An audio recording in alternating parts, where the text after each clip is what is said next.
Ended up going to court during nationals. She was an assistant district attorney in San Francisco, so only Mr. Chapman had come with them.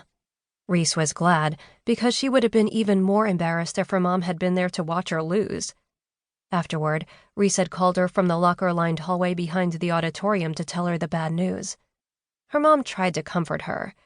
"You can't win them all, honey." Reese pressed her fingers to the bridge of her nose as if that would pinch off the disappointment that was spreading through her. "I know," she said, schooling her voice to sound distant and detached. But her mom wasn't fooled. "I'm sorry," she said gently, and Reese fought the urge to cry. She had wanted to win, of course, but it was the way they had lost that hurt the most. It had been all her fault. "Do you want to tell me what happened?" her mom asked. "I screwed everything up because... Reese couldn't even think the words to herself. "It just didn't go well," she said. Behind her, the door to the auditorium opened and David came out. Their eyes met briefly, but when he quickly looked away, chagrin rose in her, hot and uncomfortable. She blamed herself, but she knew David never would. Somehow, that made it even worse.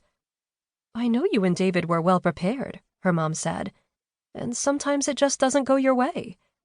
"Yeah," Reese said, but her mom's words didn't register. David had stopped about 20 feet away, turning toward a bulletin board covered with athletic announcements. They were the only two people in the hallway. Everyone else was still in the auditorium watching the final round. "Don't be too hard on yourself. I know how you are, honey." Reese clutched the phone with nervous fingers. Was David waiting to talk to her? "Are you still there, Reese?" her mom asked. "Yeah, sorry." Reese wrenched her gaze away from David and stared down at the floor. A gum wrapper had been tossed onto the tiles, the foil glinting in the fluorescent lights. "Oh, honey," her mom sighed. "I'm sorry, but I have to go. We're heading back into court." Her mom was in the middle of a big domestic violence case. Her favorite kind. Reese knew her mom loved putting nasty husbands behind bars. "All right," Reese said. She saw David run a hand through his short black hair, making it stand straight up. "I'll call you tonight to confirm your flight info. I love you, honey." "I love you too, Mom." She hung up, and at that moment, David pulled out his phone and dialed, turning away as he lifted it to his ear. He wasn't waiting for her. She was both relieved and let down, and the conflicting feeling sent a rush of heat through her body. Pocketing her own phone, she slipped past David and headed toward the lobby to look for their coach. David's voice echoed down the hall after her. "Hey, Dad." "No. We lost." Now, in the airport as she sat beside him, the memory of that day. Was it only yesterday? And all its disappointment surged up again, slamming into the off-kilter tension that gripped her after witnessing the demise of those birds. "Get a grip on yourself," she thought. "I'm going to walk around," Reese said abruptly to David.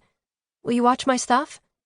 David nodded and she stood, dropping her iPod into her backpack on the floor. She saw Mr. Chapman threading his way through the seats toward them, carrying 2 bottles of water. He waved at her, and she waved back as she walked toward the center of the concourse. This trip could not be over soon enough. There were only a few weeks before school ended for the year, and thankfully no more debate practice.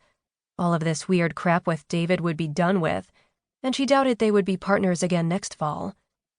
That'll be a relief, she thought, ignoring the twinge in her chest that told her she was lying to herself.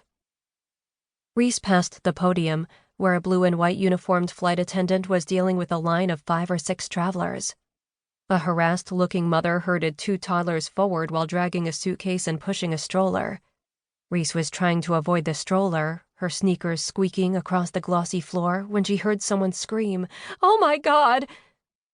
She turned to see a woman standing up, hands over her mouth and staring at the flat-screen TV hanging from the ceiling.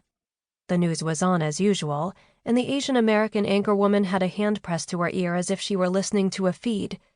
Her face was grim. Reese took a few steps closer until she could read the headline at the bottom of the screen. "Plane crash in New Jersey kills all passengers." Reese gasped. The anchorwoman lowered her hand from her ear and said, "We have confirmed reports that an Airbus A320 has crashed outside Newark Airport. The cause of the crash has not yet been determined, but eyewitnesses have reported that the plane collided with a flock of